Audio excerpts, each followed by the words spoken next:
Mom gestured toward a folding chair in the corner of the dining room while everyone else sat at the main table. Maya, you'll be more comfortable over there. We need the real seats for family. I stood there frozen, holding my casserole dish, while my younger sister smirked from the head of the table. That's when I realized I wasn't just being excluded, I was being erased. My name's Maya. I'm 26 years old. And for most of my life, I've been the responsible one. The one who showed up. The one who remembered. The one who kept everything together after Dad left when I was 12. I helped raise my younger sister, Vanessa. I worked 2 jobs to put myself through community college. I moved out at 22, got a steady job as a medical transcriptionist, and tried to keep a close relationship with Mom. But no matter what I did, I always felt like an outsider at family events. Vanessa's 23 now. She's the family favorite. Stylish, outgoing, always posting on Instagram. She's never worked a full-time job. She still lives at home, and Mom adores her. I wasn't the one with the designer bags or the Instagram followers, but I had something they didn't know about yet. I was the one who remembered birthdays. I helped with bills. I showed up when no one else did, but I never got the same energy back. If you've ever been pushed aside by family, subscribe right now and tell me where you're watching from. Because what happened that night changed everything. Mom had called me 2 days earlier. I'm hosting a family celebration dinner, she said, to honor everyone's hard work this year. I thought maybe finally she was going to acknowledge me. So I made her favorite casserole, Grandma's recipe, the one she always used to request. I drove over that Friday evening, dish still warm in my hands.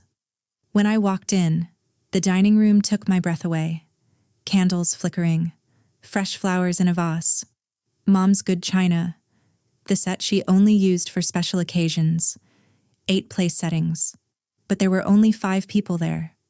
Mom, Vanessa's boyfriend Derek, Aunt Linda, and me. Mom looked up when I walked in. Oh, Maya, you're here. Actually, we're a little tight on space. I blinked. There are 8 chairs, Mom. Vanessa laughed from across the room. Yeah, but we're expecting someone important later. You don't mind eating on the side, do you? Before I could answer, Mom was already setting up a TV tray in the corner, with a paper plate. Mom, what's going on? She waved me off, her voice sharp. Don't make a scene. This night isn't about you. I stood there holding my casserole, my cheeks burning. Vanessa whispered to Derek, but loud enough for me to hear. She always does this. Always needs attention. I sat down at the tray. I didn't cry. I just sat there, staring at the paper plate, trying to make myself smaller. Halfway through the meal, Mom stood up and clinked her glass. Everyone, I have an announcement. She smiled at Vanessa. Tonight, I want to celebrate my beautiful daughter Vanessa, who just got engaged. Everyone clapped. Vanessa held up her hand, showing off a ring that caught the candlelight. I had no idea. No one told me. No one included me. Mom kept going. And I'm so proud to announce I'm helping them buy their first home. I've decided to take out a loan against the house. My stomach dropped. The house. The house I thought I'd inherit as the eldest daughter. The house I'd helped pay repairs on, multiple times. My casserole sat untouched on the counter. No one had even acknowledged it. I got up and walked over to Vanessa. Congratulations, I said quietly. She barely looked at me. Thanks, I guess. That was it. After the toast, Mom brought out dessert, a homemade strawberry tart, but she only served it to the people at the main table. I watched them eat, laughing, toasting again. Finally, I spoke up. Is there any left? Mom turned, annoyed. I only made enough for the people who matter tonight, Maya. You should have eaten before you came. Aunt Linda wouldn't even look at me. Derek whispered something to Vanessa and they both laughed, glancing in my direction. I felt my hands start to shake. I followed Mom into the kitchen. "Why didn't you tell me about the engagement?" I asked. "Or the house loan?" She didn't even turn around. "Because you wouldn't understand. You've never been close to marriage. You've never had Vanessa's spark." "I've been supporting this family for years, Mom.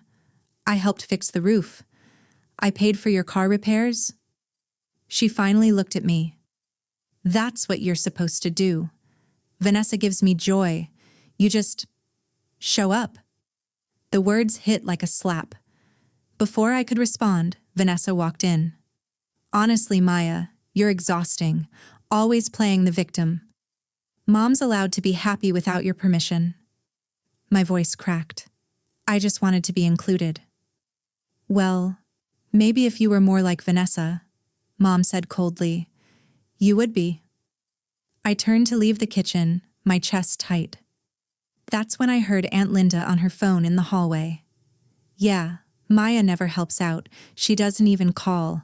Vanessa's the one holding the family together." I froze. For 2 years, I'd been sending Mom $300 a month. For 2 years, I'd quietly helped with expenses, repairs, emergencies. And she told everyone I refused to help. I walked back into the kitchen. "Mom, Aunt Linda just said I never help financially. Is that what you've been telling people?" Mom crossed her arms. "I never asked you for that money. You gave it because you felt guilty for moving out. That's not true. You asked me. You thanked me." Vanessa leaned against the counter. "Maybe if you were around more, Mom wouldn't have to say those things." That's when something inside me shifted. I stopped shaking. I stopped apologizing. I remembered what I had in my car. What they didn't know was that I'd been documenting everything. For the past 18 months, I'd kept records. Bank transfer screenshots of every payment I'd sent Mom. Text message threads where she asked for help, promised to pay me back, thanked me. Emails and receipts proving I'd paid for the roof, the car transmission, even Vanessa's credit card bill last Christmas. I'd also started recording our conversations, voice memos on my phone. I didn't plan to use them. I just needed proof I wasn't crazy. But after tonight, I realized something. They weren't just dismissing me. They were rewriting history. I walked out to my car and pulled a folder from the glove box. I sat in the driveway for 5 minutes, my hands on the steering wheel. I could walk away and let them win, or I could walk back in and show them exactly who they'd been using. I pulled out my phone and called Mrs. Carolyn. She was an old family friend, someone who used to babysit me, who knew my dad before he left. She'd always quietly supported me. She saw how they treated me. "You've got the proof, Maya," she said. "The question is, what do you want to happen?" "I want them to stop lying. I want them to see me." "Then go back in there, but don't go in angry. Go in clear." She paused. "Your mom's been bitter since your dad left. She put that on you because you look like him. It was never about you not being enough." Her words steadied me. I wasn't going back to blow up. I was going back to tell the truth. Inside, Vanessa and Derek were laughing, flipping through wedding magazines. Mom was talking to Aunt Linda. "I'm so glad I can finally invest in the daughter who appreciates me." Aunt Linda hesitated. "You sure Maya's okay with all this?" Mom waved her off. "She'll get over it. She always does." Vanessa leaned toward Derek. "My sister's always been jealous. She can't handle that I'm the favorite." That's when I walked back in. Folder in hand, calm expression. Mom looked up, irritated. "I thought you left." "Not yet," I said. "We need to talk." Vanessa rolled her eyes. "Oh God, here we go."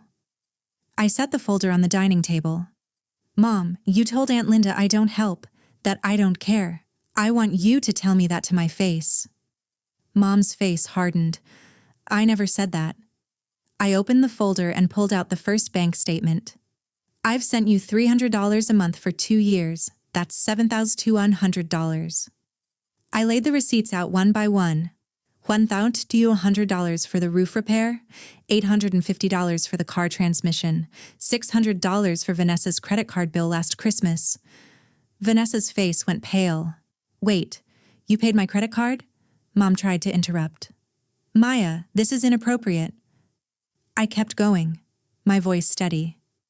You told everyone I abandoned this family, but I have texts, emails, voice memos. I have you thanking me. I have you asking for more.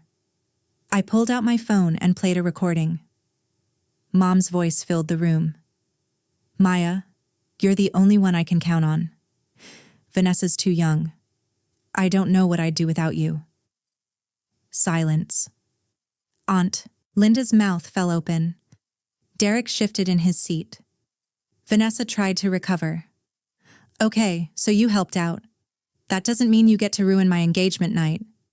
I turned to her. I didn't ruin anything. I just wanted to be treated like I matter. But instead, you put me in the corner. You lied about me. You acted like I don't exist. Mom's mask finally cracked. You don't understand what it's like, Maya. You remind me of him. Every time I look at you, I cut her off.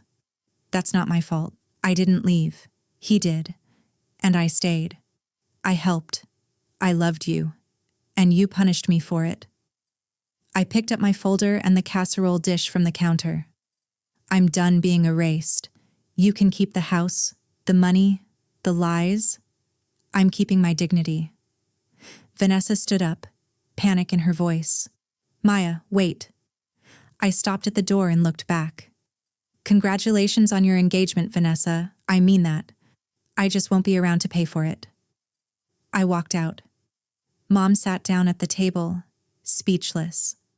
Aunt Linda was already picking up the receipts, reading them.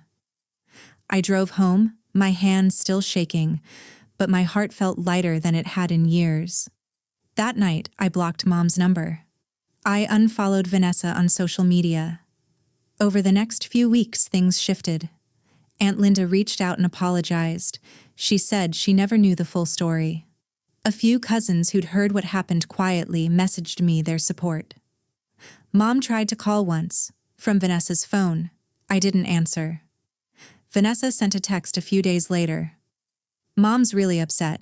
You didn't have to embarrass her like that. I didn't reply. Instead, I took the $300 a month I used to send Mom and started a savings fund. Maybe for travel. Maybe for a down payment on my own place. I had dinner with Mrs. Carolyn the following week. She smiled at me across the table. I'm proud of you. Your dad would be too.